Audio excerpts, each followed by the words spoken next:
India is the fourth largest economy on Earth.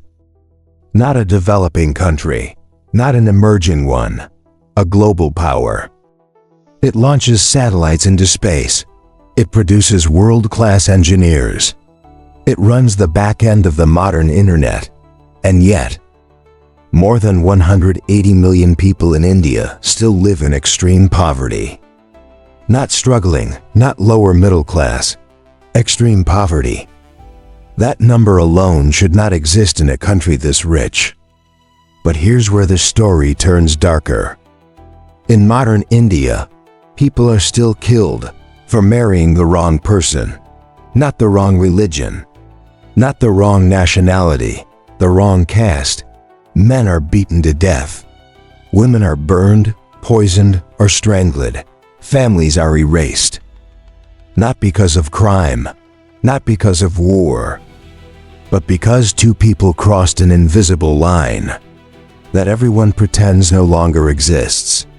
And here's the strangest part of all. One of the world's most influential philosophies of equality was born in India.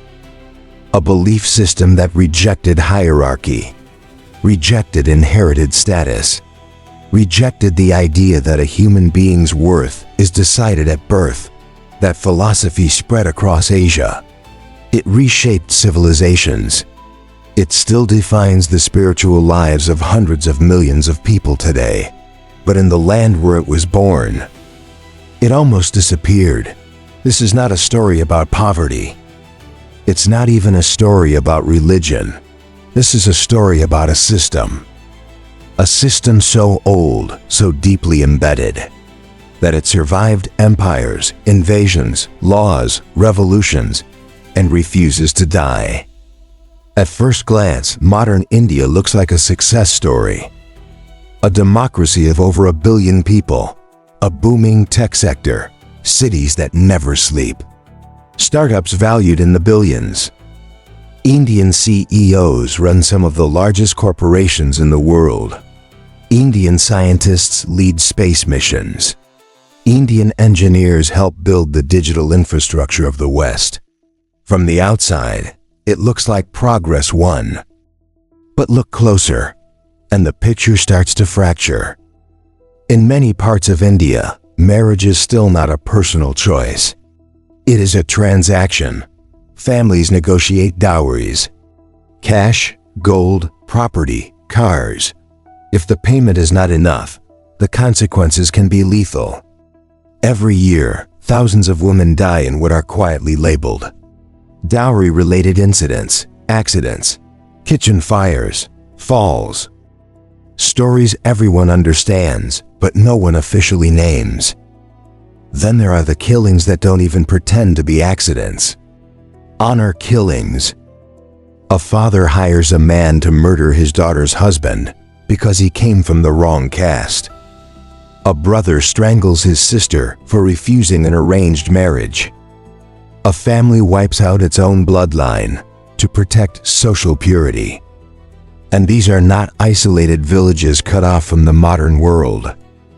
These events happen alongside software parks, luxury malls, and universities. The same country building the future is still enforcing rules from the distant past. That contradiction raises an uncomfortable question. How can a modern democracy still operate on an ancient hierarchy?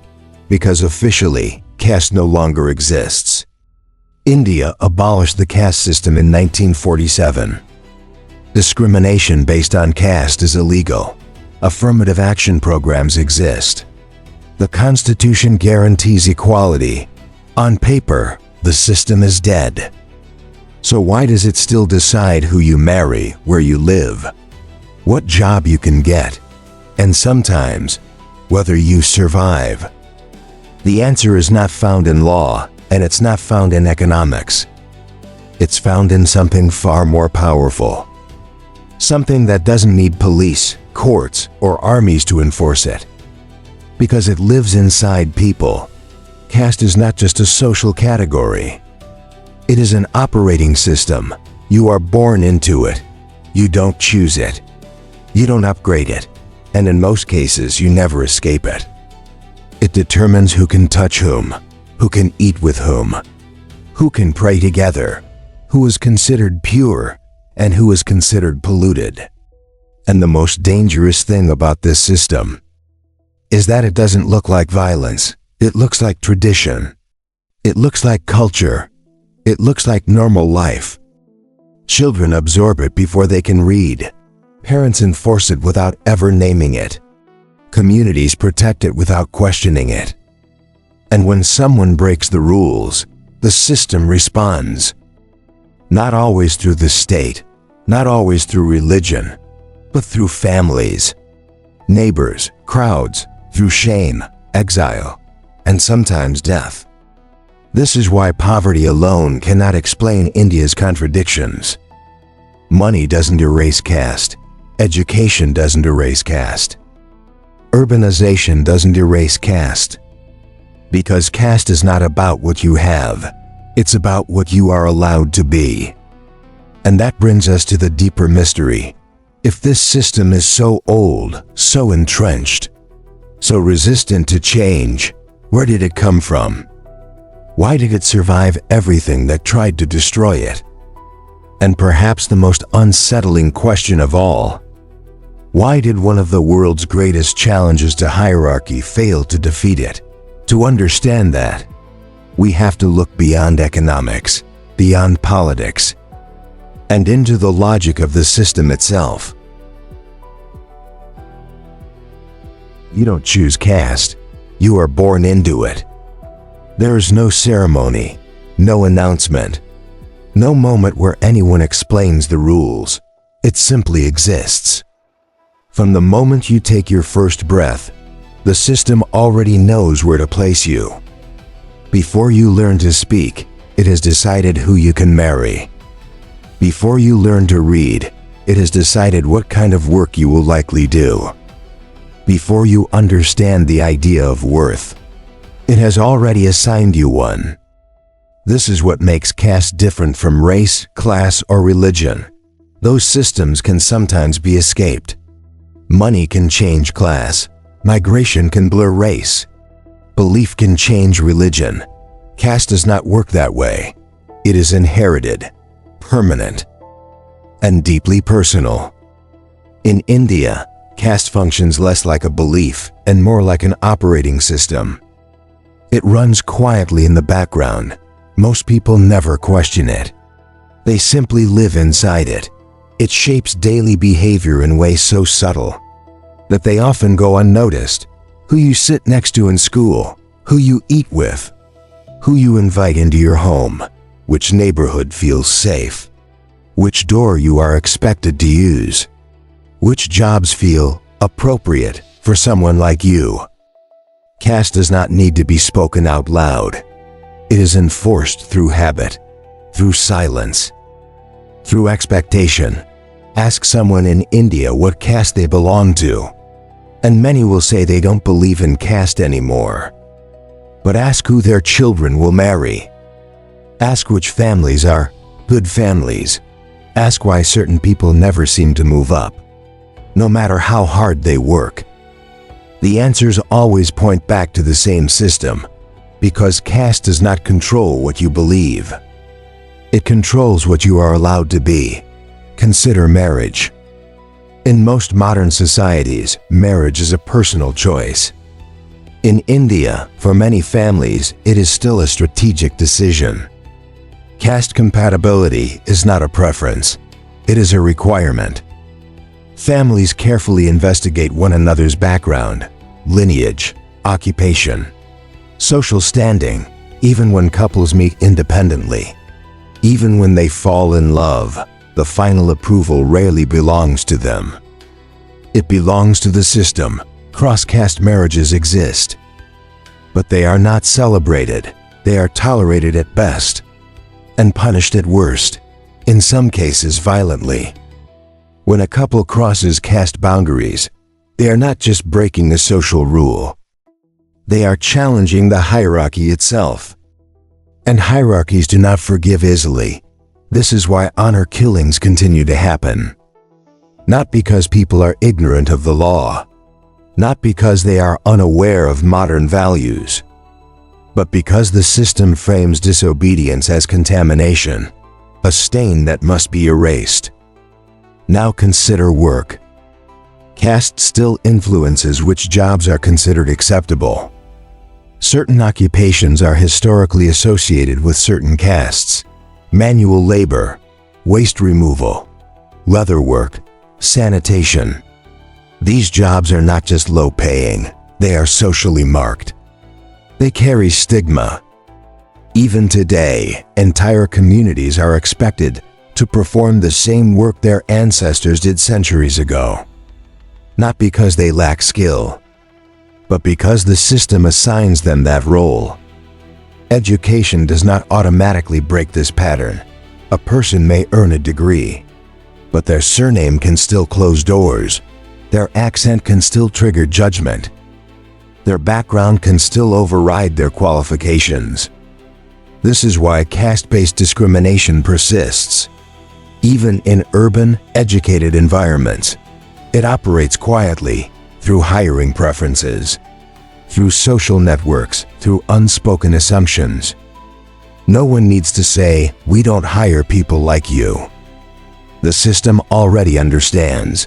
Caste also shapes how people see themselves. This may be its most damaging effect.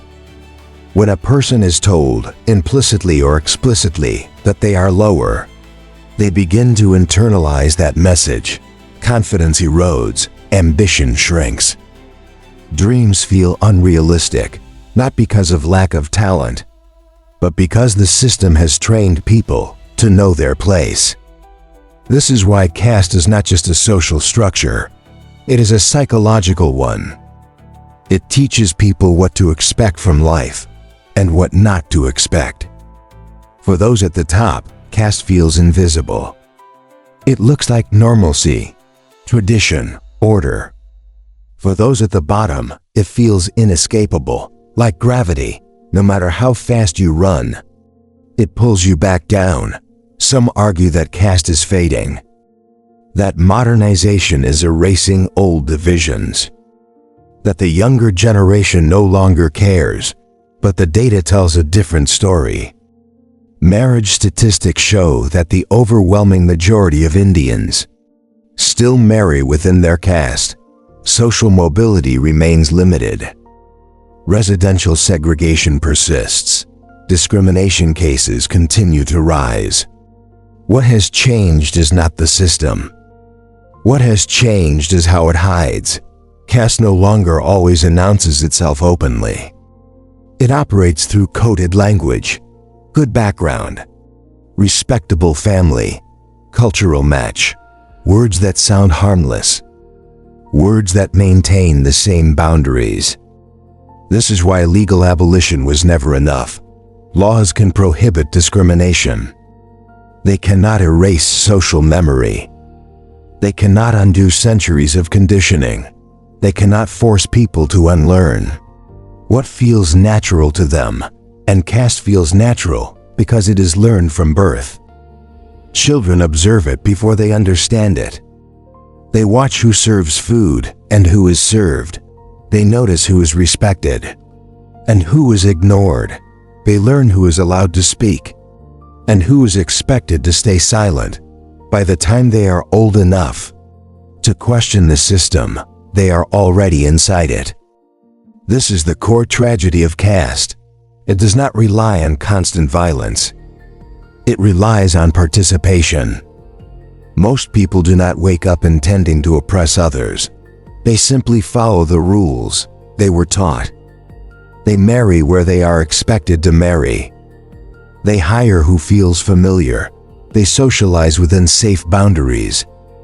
The system sustains itself because breaking it feels risky, socially, economically, emotionally. To step outside caste is to risk isolation, to lose family support, to invite conflict, and in extreme cases to invite violence. This is why change is slow. Not because people lack morality, but because the cost of defiance is high. Caste also survives because it offers comfort. For those at the top, it justifies privilege. For those in the middle, it offers stability. For those at the bottom, it promises meaning. Suffering is reframed as destiny. Endurance becomes virtue. Acceptance becomes survival.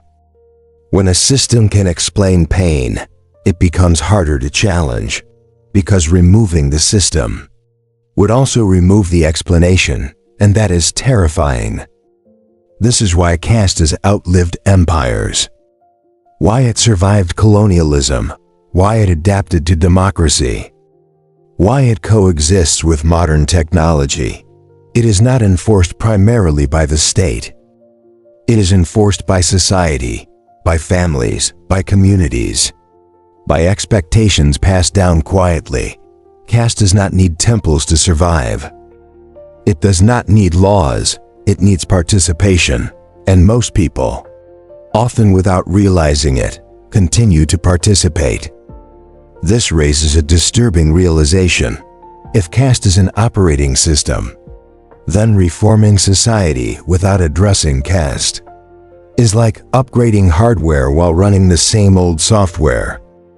Things may look faster, more efficient, more modern, but the underlying logic remains unchanged, and that logic continues to decide who belongs and who does not, who is valued and who is tolerated, who is protected and who is expendable. This is why caste still matters, not as an ancient curiosity, but as a living structure that shapes modern life. And if caste is this powerful, if it controls identity, opportunity, and worth, then any force that challenged it would have had to be extraordinary, radical, disruptive. Something that didn't just reform the system, but tried to break it entirely. And centuries ago, such a challenge did emerge. One that rejected inherited status. One that questioned hierarchy itself. One that offered a radically different vision of what a human being could be. That challenge was Buddhism.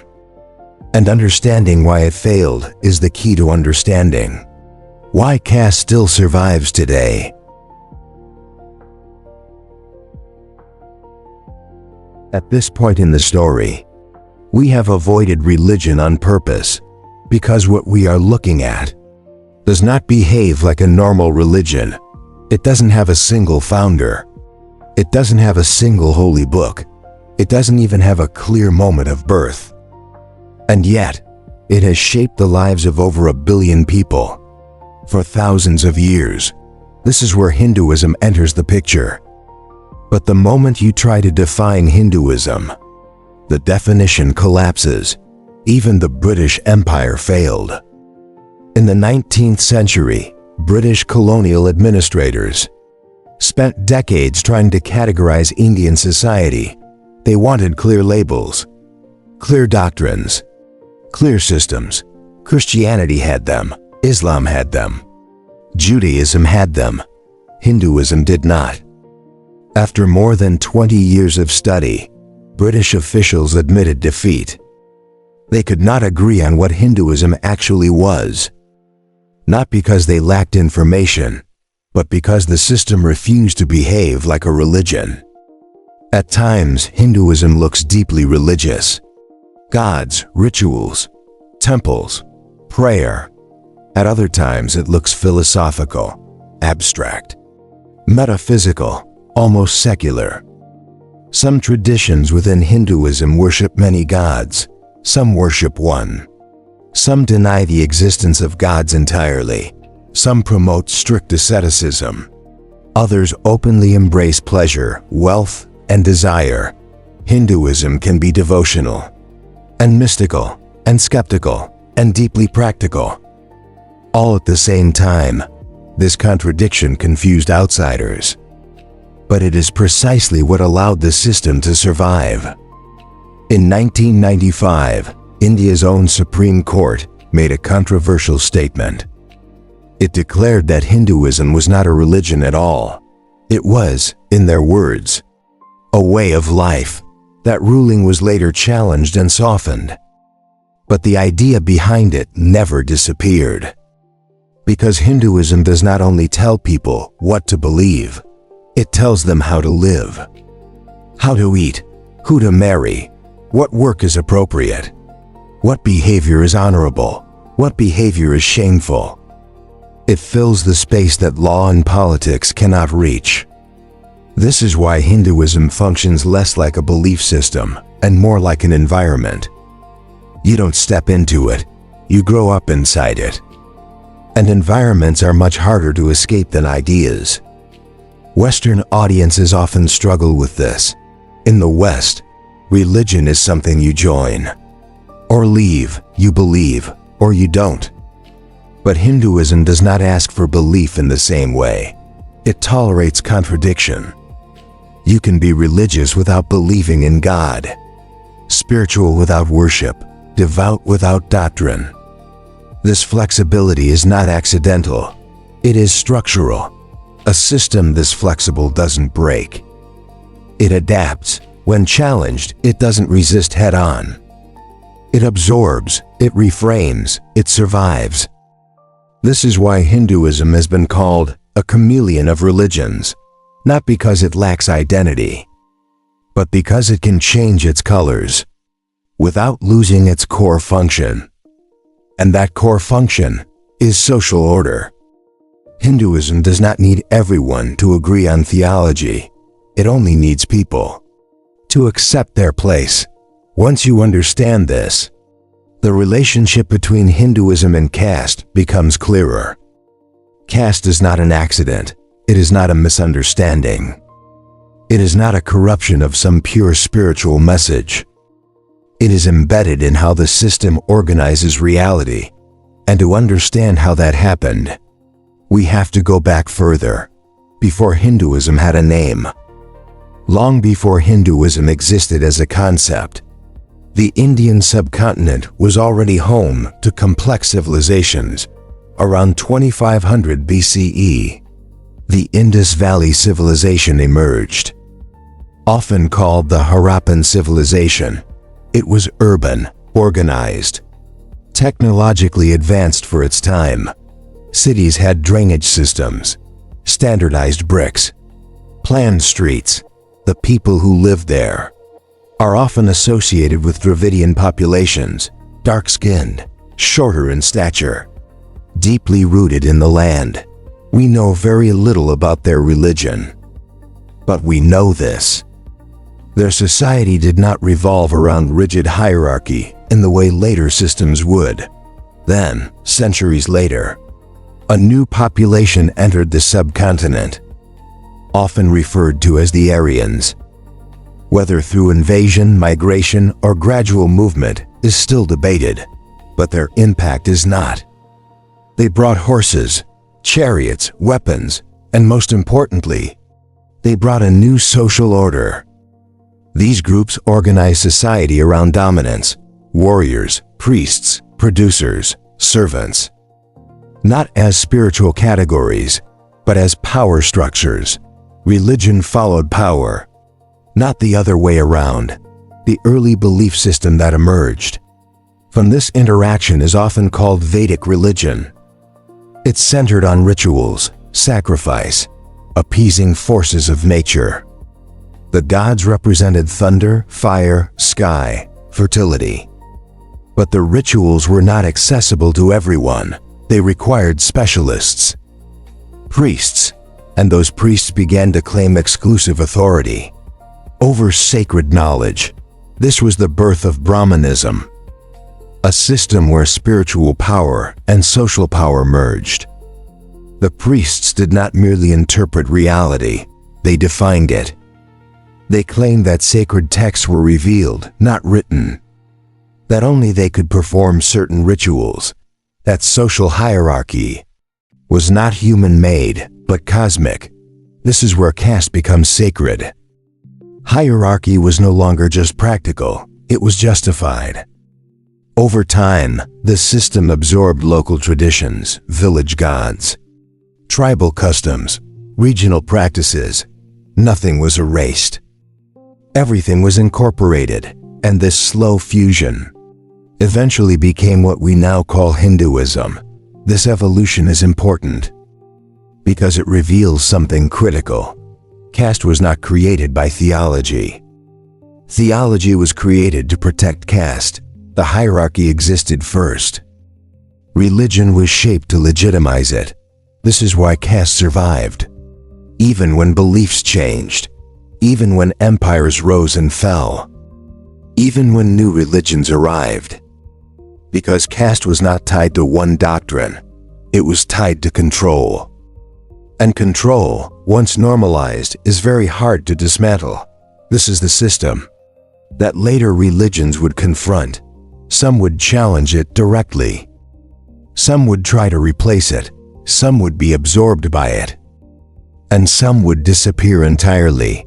The most famous of those challenges was Buddhism, a movement that rejected inherited status, rejected ritual authority, rejected the idea that birth determines worth. For a time it came dangerously close to breaking the system, but it didn't. And understanding why is the key to understanding why caste still exists today. That is where the story goes next.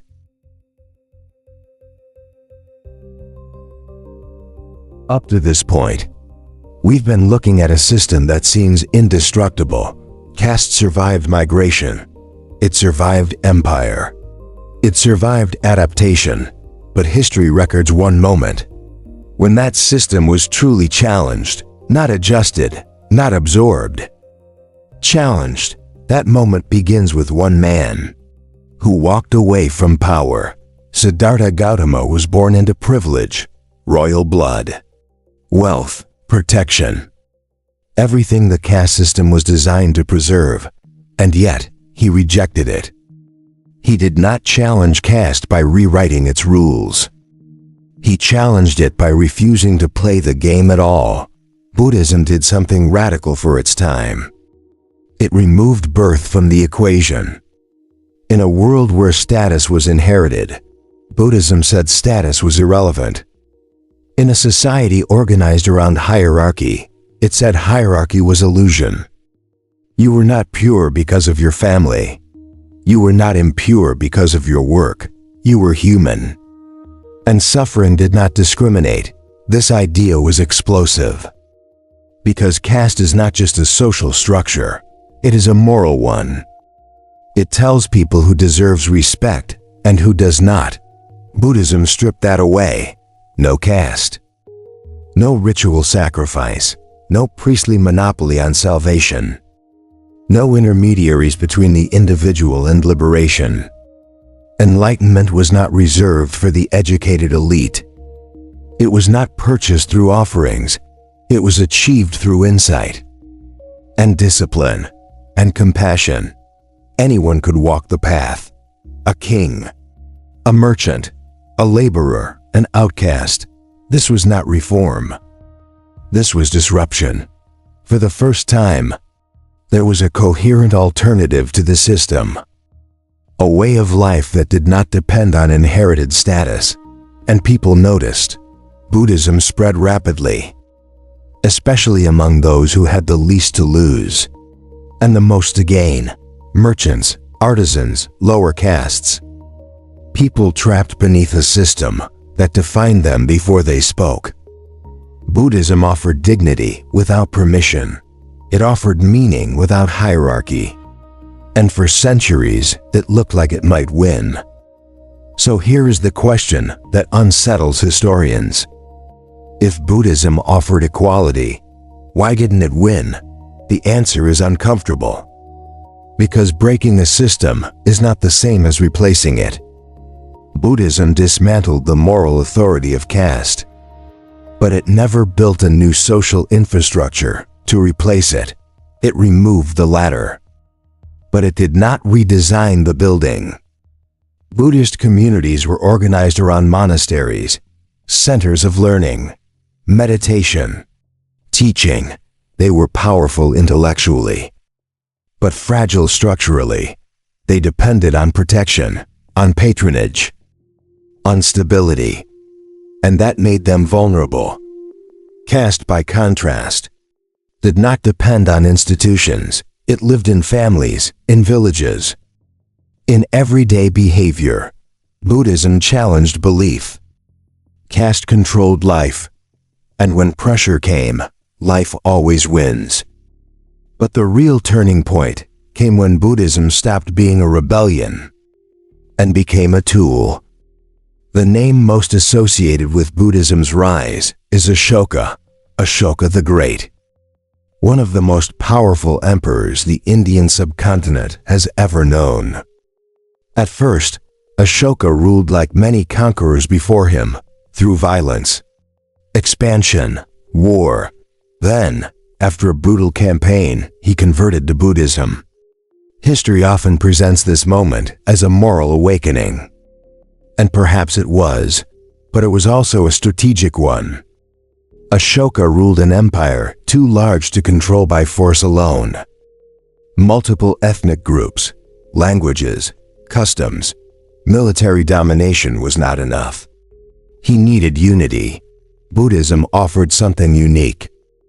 It weakened the Brahmin priesthood. It rejected ritual authority. It promoted obedience, discipline, and moral order, without empowering a rival elite. For a ruler, this was ideal. Ashoka adopted Buddhism not just as personal faith, but as state ideology. He built monasteries, funded missions, sent monks across Asia.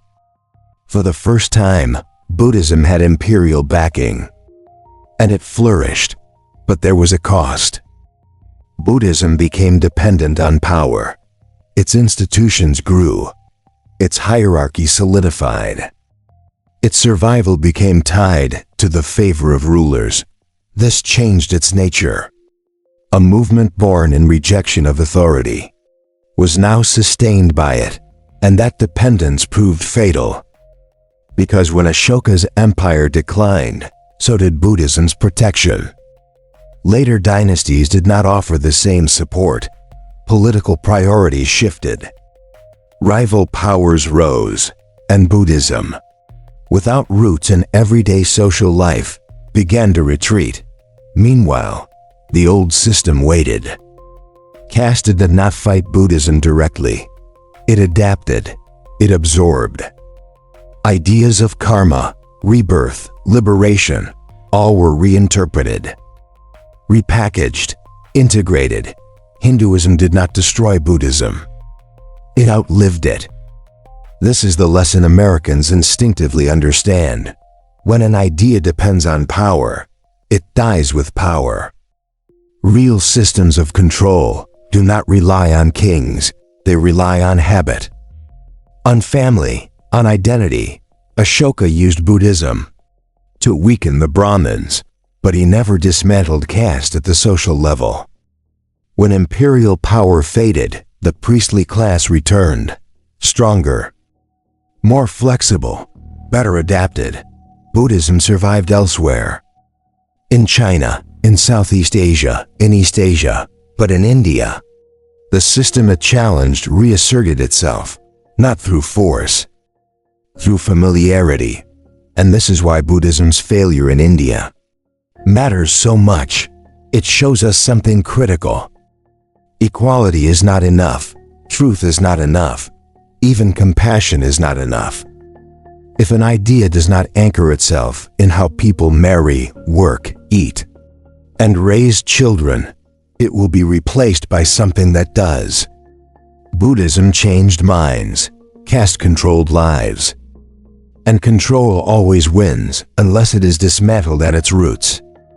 The next part of the story shows how that system would face another challenger, another invader, another ideology promising equality, and how once again the system would survive. Up to this point, we've seen how systems fall. They collapse under pressure.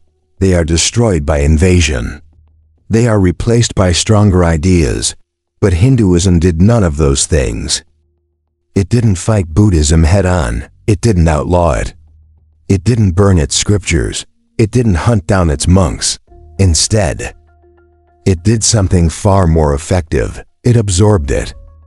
This is the moment where many people misunderstand history. They assume Buddhism disappeared from India because it was defeated. It wasn't. It was digested.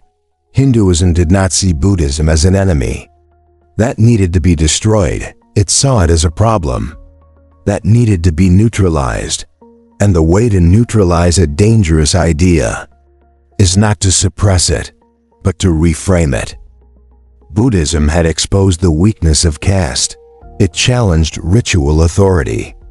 It questioned inherited status. It offered liberation without priests. Hinduism responded not with denial, but with adaptation. Core Buddhist concepts were quietly reintroduced under different names: karma, rebirth, liberation. These ideas did not disappear. They were repackaged, redefined, placed back inside a hierarchy.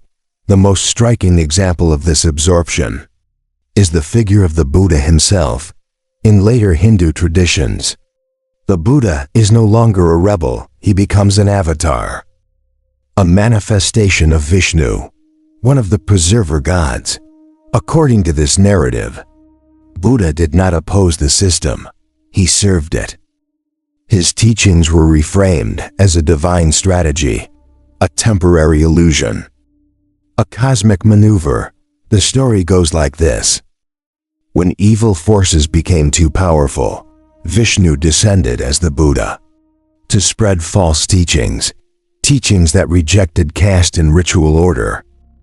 These teachings confused the demons, weakened them, and led to their destruction. In this version of history, Buddhism is no longer a threat. It becomes a tool, a deliberate misdirection. This reinterpretation did two things at once. First, it neutralized Buddhism intellectually. Second, it reinforced Hinduism's legitimacy. Buddha was not a challenger anymore. He was proof of Hinduism's supremacy. This is absorption at its most sophisticated. Nothing is rejected. Everything is explained. Nothing is destroyed. Everything is subordinated. This is why Hinduism survived. It didn't require uniform belief. It required acceptance of structure. People could believe different things, worship different gods, follow different philosophies, as long as they accepted their place within the social order. Buddhism removed the structure. Hinduism restored it.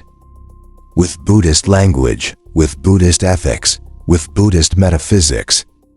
But without Buddhist equality. This is the defining difference.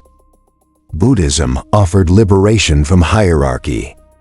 Hinduism offered meaning within it. And for most societies, meaning is more sustainable than freedom. This is why Hinduism did not need to erase Buddhism. It only needed to make it redundant. Once Buddhism was absorbed, it lost its distinct social function. It no longer offered a separate way of life. It became philosophy, history, memory. The monks faded. The institutions decayed. But the system remained. This is the lesson that applies far beyond India.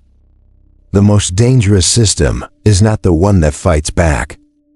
It's the one that absorbs you. Because once absorbed, resistance loses its edge. Opposition becomes interpretation. Rebellion becomes tradition.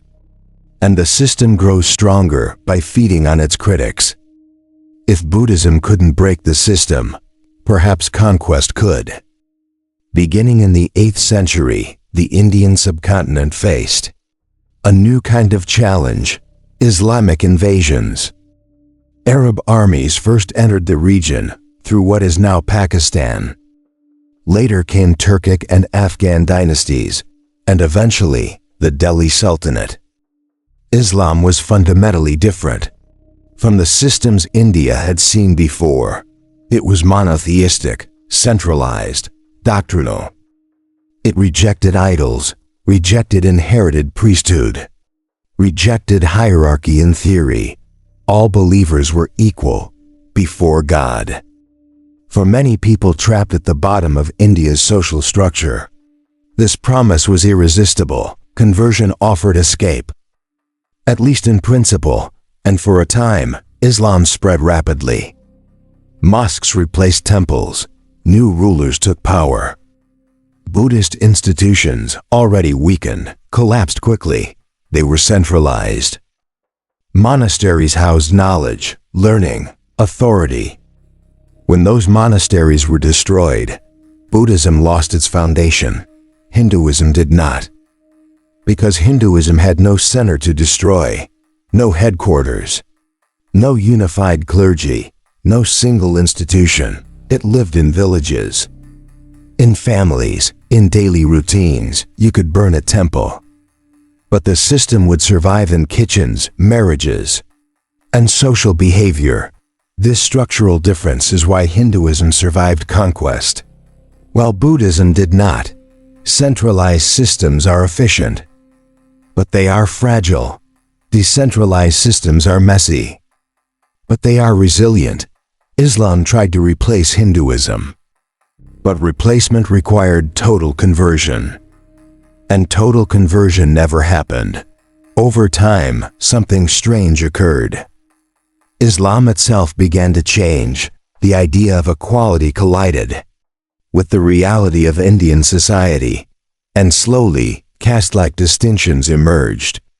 Within Muslim communities, groups formed based on lineage, on ancestry, on perceived purity.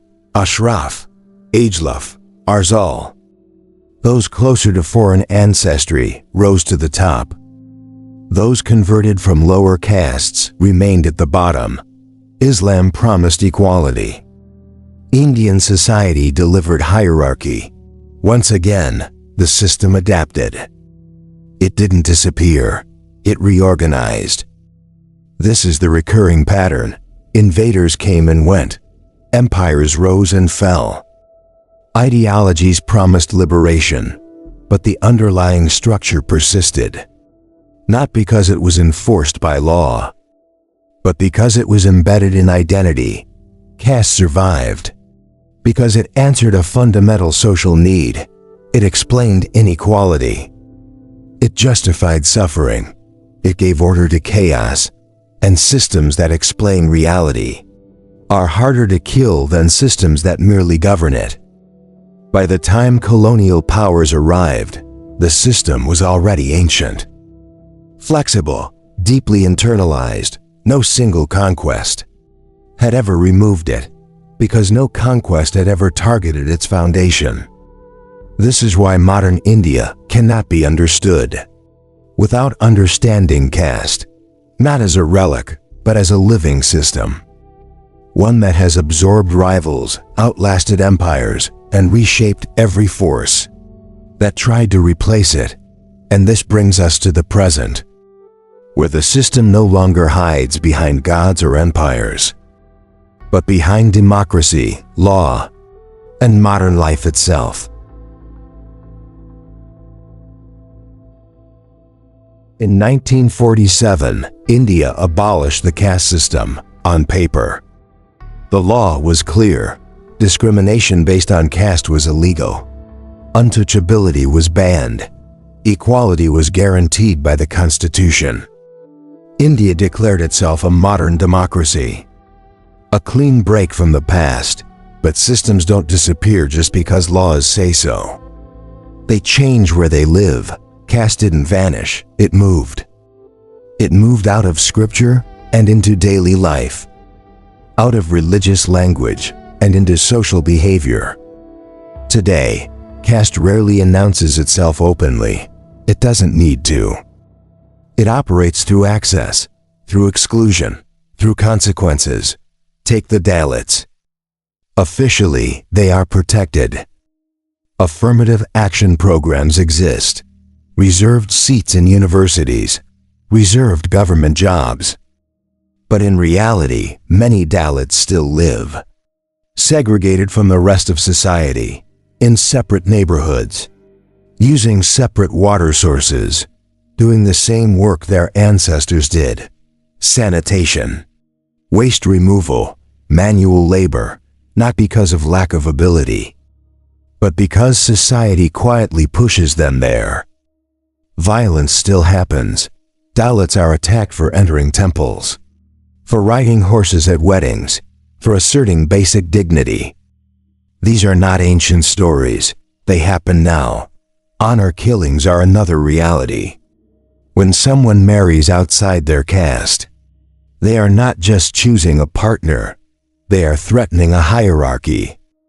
Families respond not with disagreement, but with force. Fathers hire killers, brothers carry out executions, parents watch and approve. The justification is always the same: honor. Not religious honor, social honor, the honor of preserving order.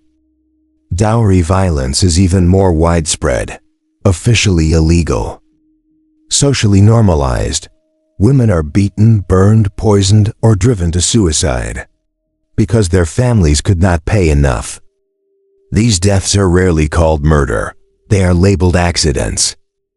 Kitchen fires, falls, domestic disputes. The system protects itself by naming violence something else. Discrimination also hides in places that appear modern: rental housing. Landlords refuse tenants based on surname, on background, on culture. Universities. Students from lower castes face harassment, isolation, higher dropout rates, not because they lack intelligence, but because they are reminded daily that they do not belong. This is how caste survives modernity. It doesn't fight law. It works around it. It doesn't need priests. It needs participation. People enforcing boundaries without ever saying the word caste. This is why statistics alone cannot capture the system. Because caste is not just measurable, it is experiential. It is felt in hesitation, in silence, in fear, in knowing when not to speak. India is not unique in this. Every society carries invisible systems that outlive reform, but caste is unusually resilient because it is intimate. It shapes who you love, who you trust, who you fear. It does not feel imposed. It feels inherited. And that makes it harder to confront. This is where the story stops being abstract, because behind every system are people who pay the price. There are countless cases. But we will focus on one kind of story, a familiar pattern. A young couple meets. They fall in love. They believe their generation is different, more modern, more educated. They believe the past no longer controls them. They are wrong. Families intervene. Phones are confiscated. Freedom is restricted. Threats escalate. When persuasion fails, violence follows. In some cases, the man is killed, stabbed in public, shot on the street, beaten to death. The woman survives, but she doesn't escape. She lives with the knowledge that love cost a life. In other cases, the woman is killed, burned in her own home, poisoned slowly, driven to suicide. The headlines fade. The system remains. These people didn't die because of religion. They didn't die because of belief. They died because of a system everyone pretends is gone. A system that values order over life. A system that punishes disobedience more harshly than cruelty. The cost of not escaping the system is not theoretical. It is paid in bodies and silence. Because most cases never become stories. They are absorbed, explained away, forgotten. India abolished caste in 1947. But systems don't disappear because laws say so. They disappear when people stop living inside them, when families stop enforcing them, when communities stop rewarding them, when individuals stop sacrificing others to preserve them. So here's the real question, not just for India, For any civilization built on hierarchy, can a civilization outgrow the system that built it? Or will that system always find a way to survive inside us?